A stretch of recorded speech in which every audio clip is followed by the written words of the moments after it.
Look at Yoseki. That's the one I know. Okay. So far, this is all pretty normal.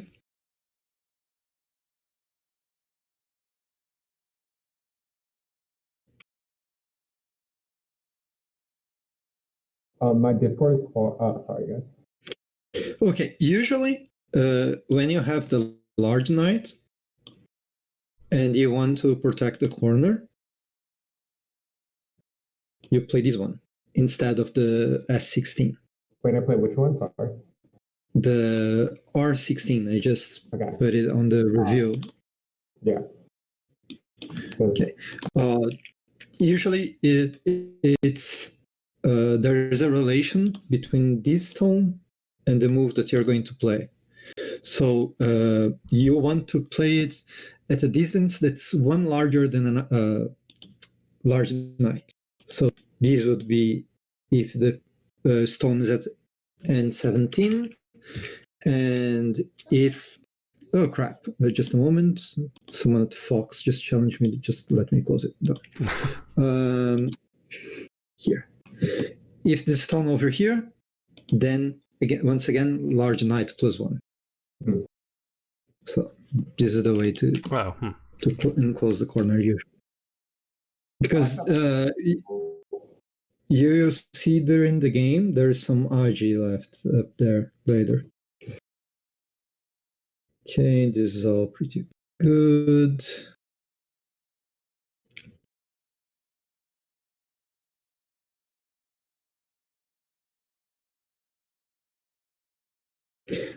Here, you usually want to keep black separated.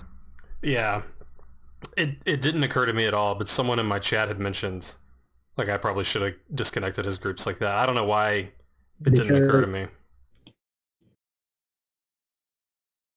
Yeah, if you do so, this is not, it's not live, right? Yeah. So you can attack something back. When you just go elsewhere, if he just connects, then you might have problems with your two stones. Now I'm the one in trouble. Even if you try to cover something like that, then there's cutting points. Yeah. So you're likely to need to run out. Yeah. Makes sense. I was so certain that you were going to play the S14. Oh, yeah.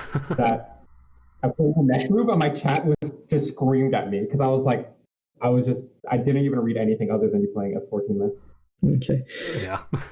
Yeah, this exchange, it's not usually so good, but I understand that then you notice that he did not play S14 and okay.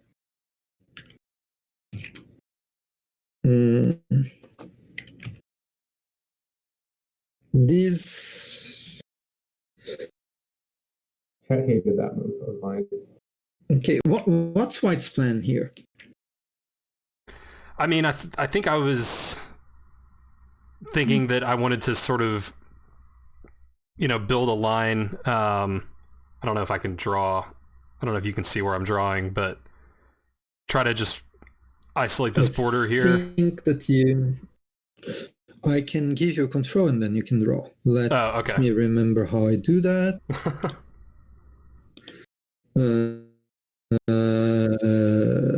Give control. Okay, there we go. Yeah, so I thought, I thought the game was going to hinge around me trying to control as much of the center as I could. So I thought, I wanted to try to make some sort of border here, if I could.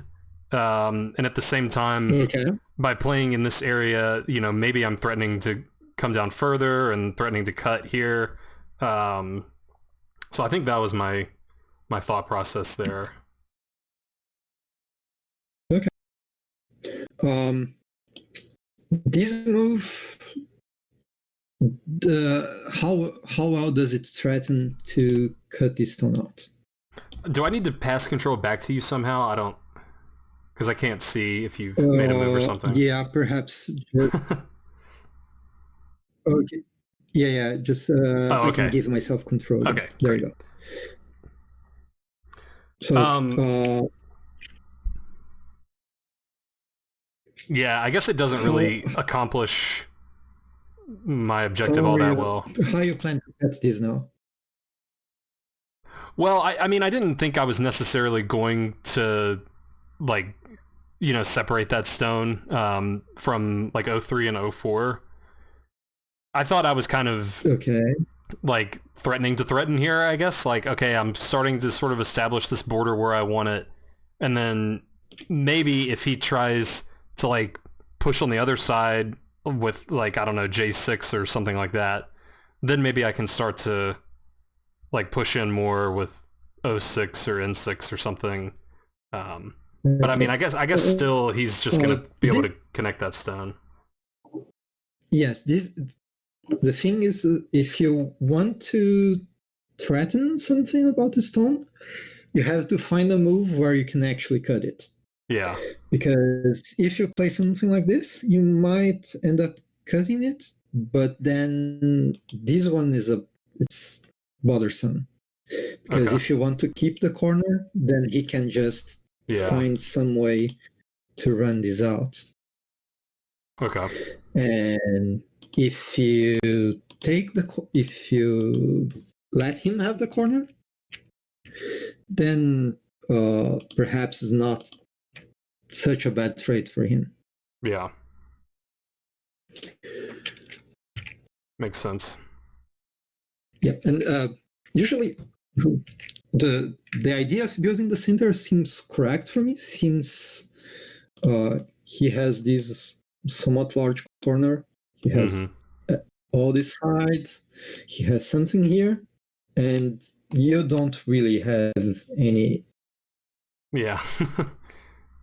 meaningful territory. You have something like this here. Let me change color. So you have this.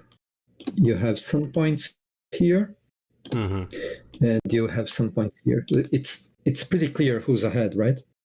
Yeah, I mean, I think it didn't really register to me that I was decently behind on territory here. I think I need to improve at like recognizing which side is leading. Do you guys know when the opening ends and the middle game begins? I don't think I've heard like a specific. I'll let you handle this one. Okay, usually the way that we define is that when the first fight actually starts, the opening is done. Okay. So when we got this right, oops, can I?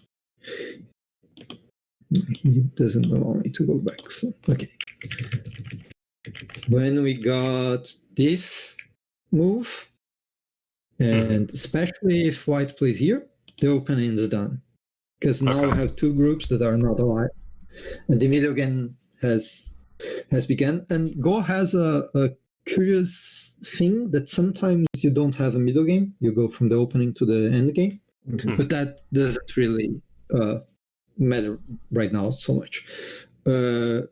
So usually when you get out of the opening, you want to check if you have anything weak that you need to protect, if you have anything to attack, and then you start to think big again. Right here, you're still somewhat behind in territory, but you can get points by attacking this. Yeah. Now that he has the strong group, he's connected, and this is somewhat weak. Now you're the one in trouble trying to find a way to protect this group while building something.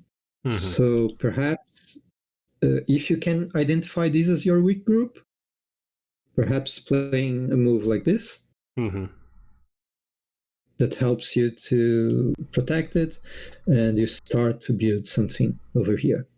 If it is enough or not, that's completely other subject. But yeah, And you might, since he played this S16 move, you might find some weird stuff like this. If you need to fish for something. I think I did play that later in the game, actually. Yeah.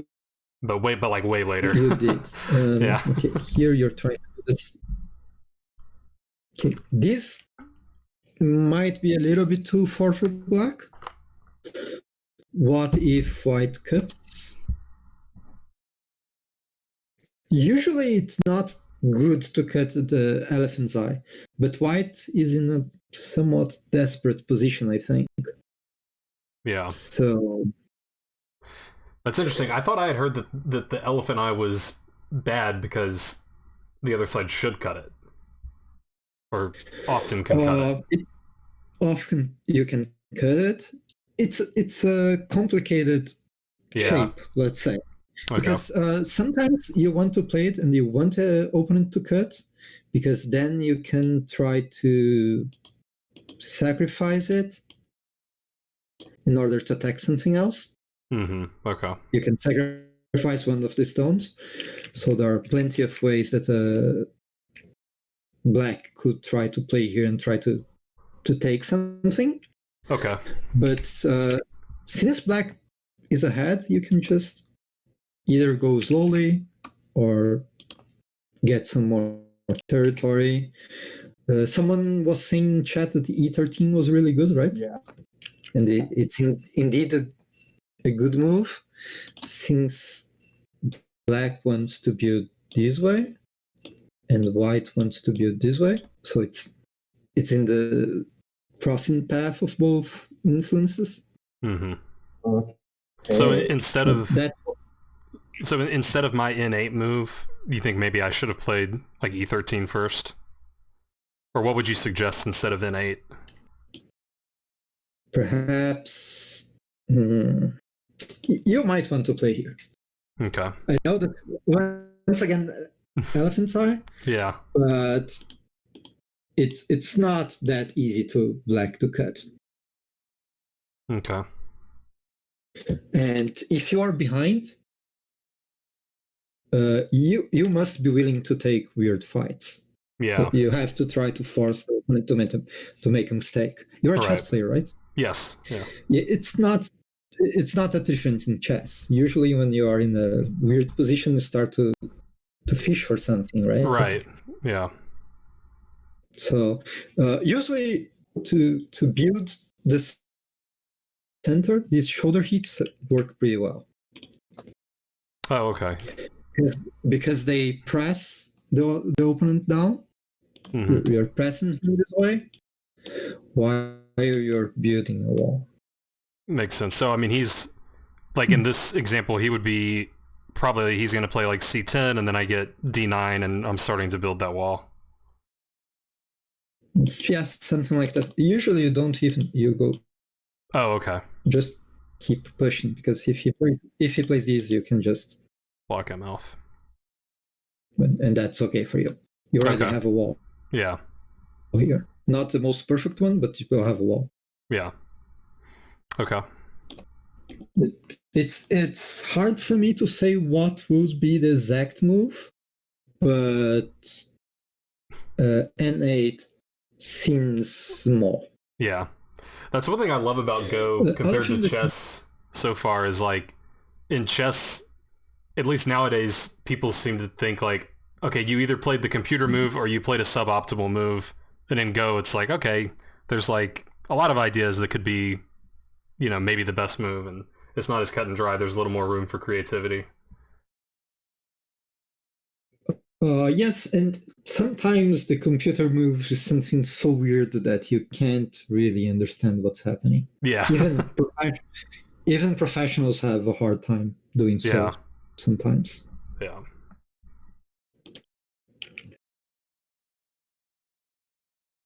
Okay, so let's keep going.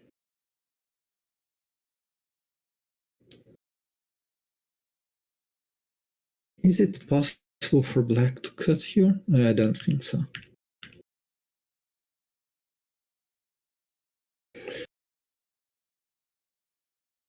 Okay, this is very good.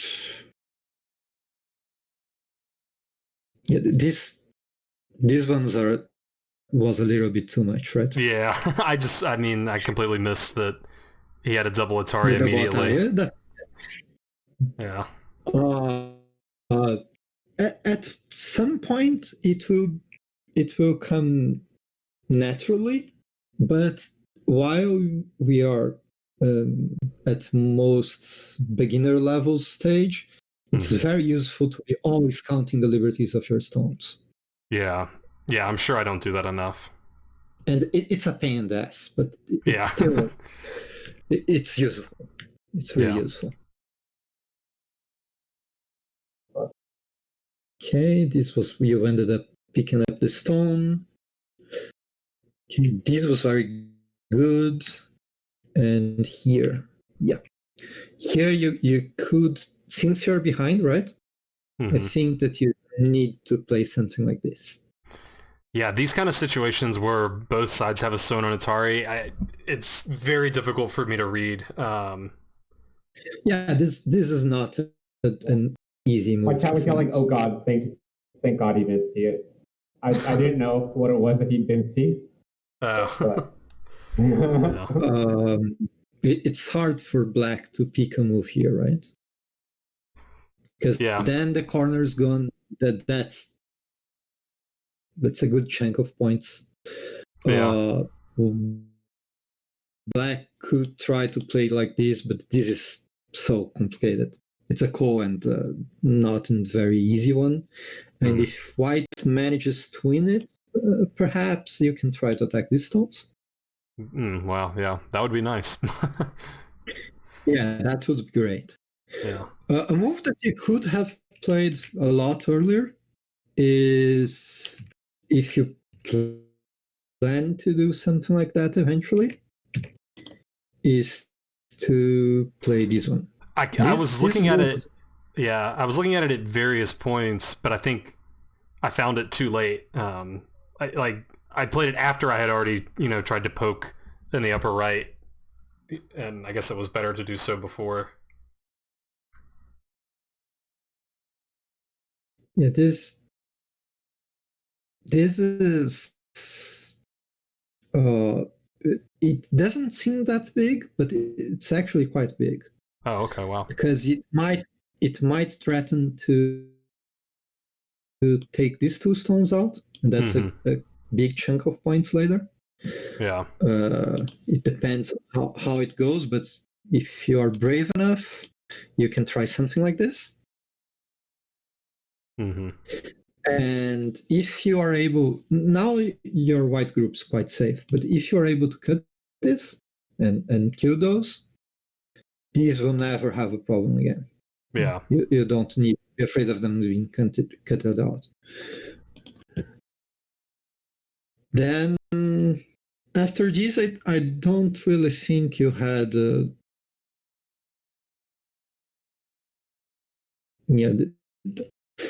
you didn't have a big chance over here. This move is weird. And black has some pretty nasty things to do. What if black plays here? Yeah, I guess this is what kind of ended up getting me at the end of the game, I think, because I connected Q3, but then he's got P5, and it's starting to get a little complicated, maybe. Or I guess maybe he plays P6 first. If he defends, this is so much trouble. Yeah. And if you just do it like this, then your corner is gone. Yeah. Yeah, I never even saw that idea. He saved that for when I was already completely lost, so he could, beat me down a little bit more. Yeah. This is the thing about counting liberties, right? So this stone has only 2. This group over here has 1, 2, 3, 4. 4 liberties for a 4 group stone, that's not too much. It should have more. Yeah.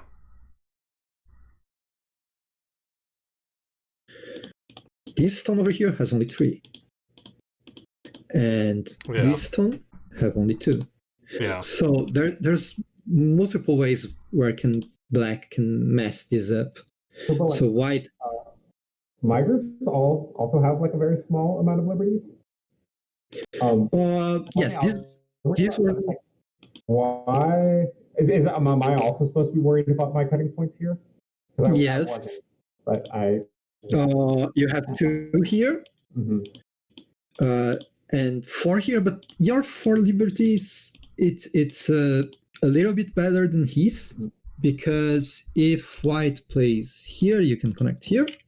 If white plays here, you can connect. You can connect here. So you are somewhat okay. Later in the game, these are this exchange. Yeah, it's hard to tell who's ahead on it. Later in the game, I think that white played p5. Oh no, black played it. Okay. Even if white played this one, there's still some margin. And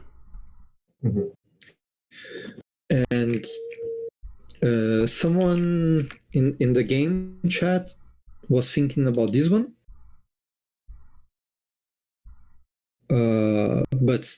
And it's also very troublesome for white, because if you play like this, black connects, then you have the p4 trouble and the Atari trouble at N9, L9.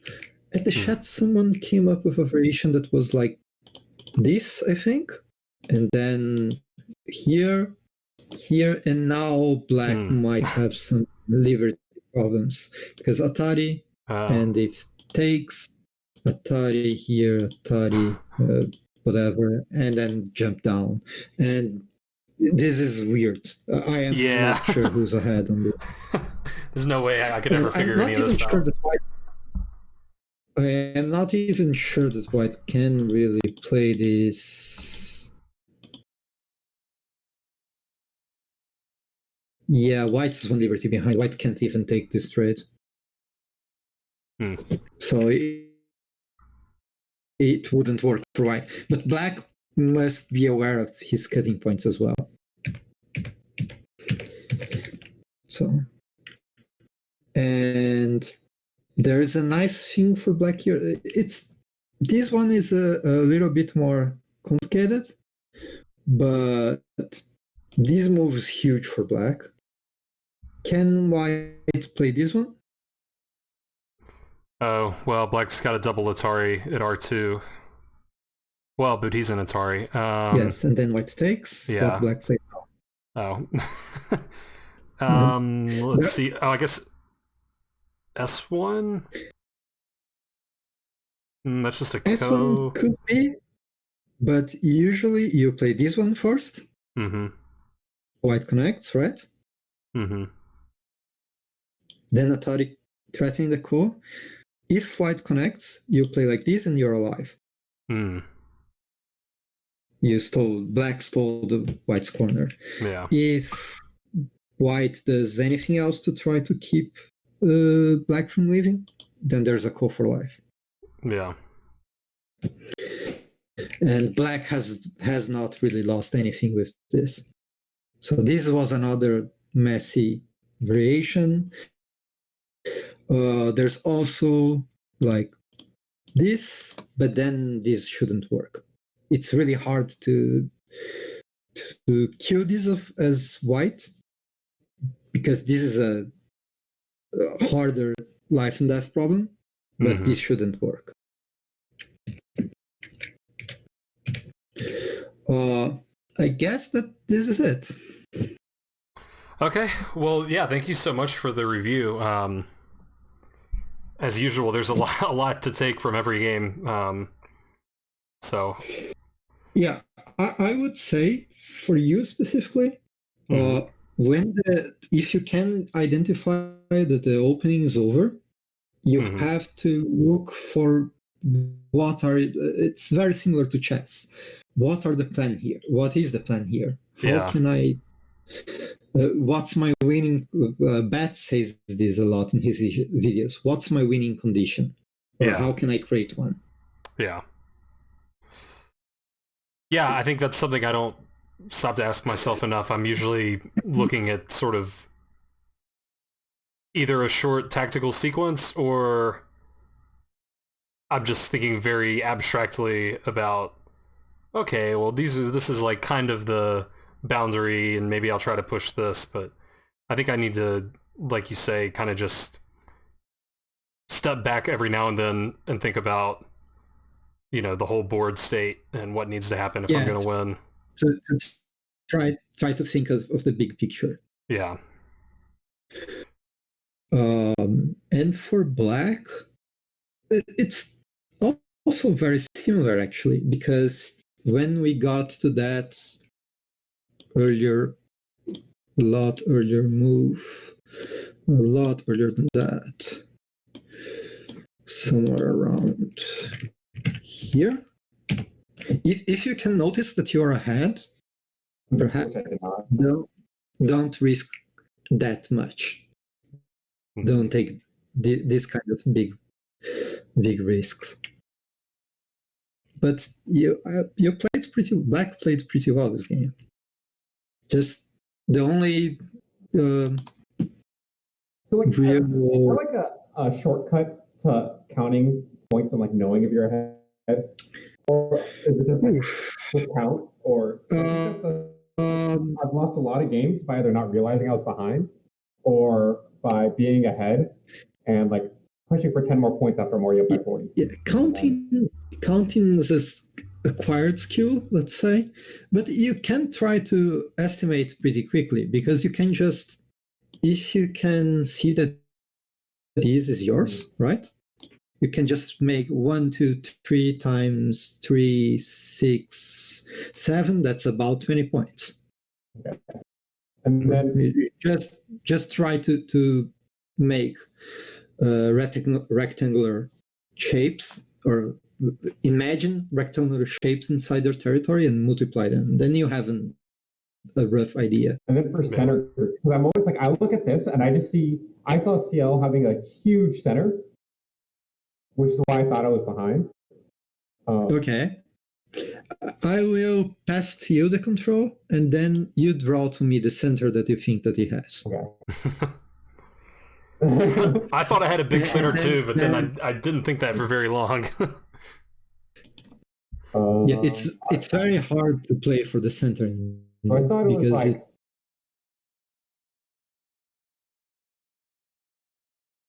But now that I draw that out, it looks smaller than all my territory. Yeah. And if you count it, it's 1, 2, 3, 4, 5, 6 times 2, 4, 6, 8, 9, 10, 60 points at best. Yeah, 60 points without me pushing it at all. Yes.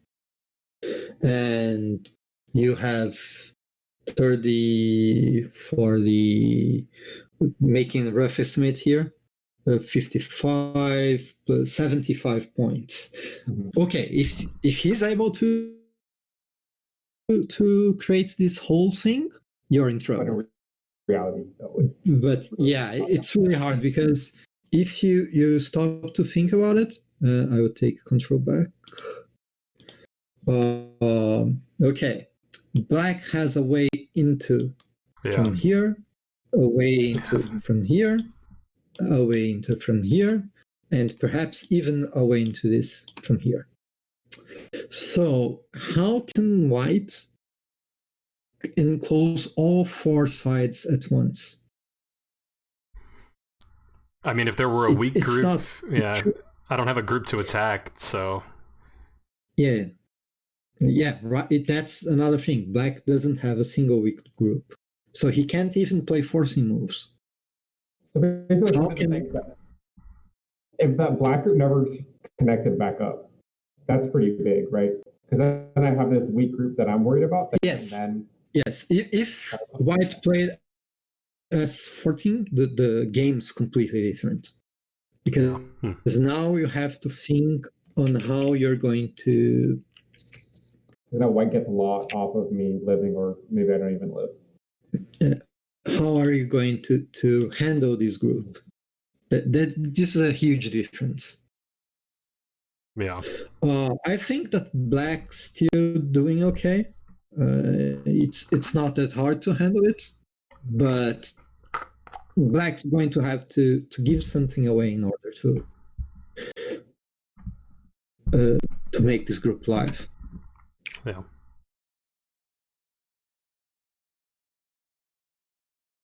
I think part of the reason I overlooked it is like it's sort of been drilled into my head like you don't want to be playing on the second line early in the game, but obviously this is a case where the benefits far outweigh, whatever principles there are about not playing on the second line. Yes, for sure. This is a really important move. Yeah. And anyway, either these or if for some reason it's really hard to say that this move is not good, but then if not, you're still being surrounded, right? Mm-hmm. Yeah. So keep moving out somehow. Just this move, since black already has this tone right here, it's really hard for you to develop this area. Yeah. Does that have like a head start? Yeah, because even if white adds another move here, how would he develop this? It's really hard to make this bigger. Yeah, I mean, I guess I'd be tempted to try. Yeah, 06 is what I was going to say. But there are plenty of ways where you can handle that. Do you guys watch Nick Sibiki's videos? I've watched a few of them, yeah. Okay. He has I don't remember, one of his earlier lessons, I think. This dude to want to get out of the world. Okay. But anyway, this shape.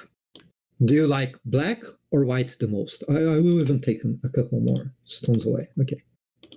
Who do you think it's on a better shape here? I mean, I would be tempted to say whoever plays next, but I mean, if I'm picking just based on the shapes, I would think I would prefer white. White's a little more flexible and has more liberties. Actually, this shape's a little bit better for black. Oh, okay. Because white has two problems here. White has a problem here, and white has some trouble here. Okay. And you can't really say the same about black. Black maybe has a problem somewhere around here. Okay. But even if white tries to attack this, and the shape is exactly like that, then black can just lean on white, and it's pretty easy to go out making good shape. Okay. And usually there is a Tetsuji. Let me take one more. You play here, and you see how white will reply. If white plays here, for instance, you can play like this. And this white shape is really bad. You are likely to sacrifice either Q5 or R3, but black's so happy. Whatever happens here. You can also do it the other way. like this. So on the position that we're talking about, when white plays here, black can punish just by playing here. Even if white covers, there's really annoying edge coming out. So if this shape is so bad, I mean, I guess you're saying it's only a little bit bad for white, but it seems like that would imply that like a kick where black responds this way would just not be a good idea for white.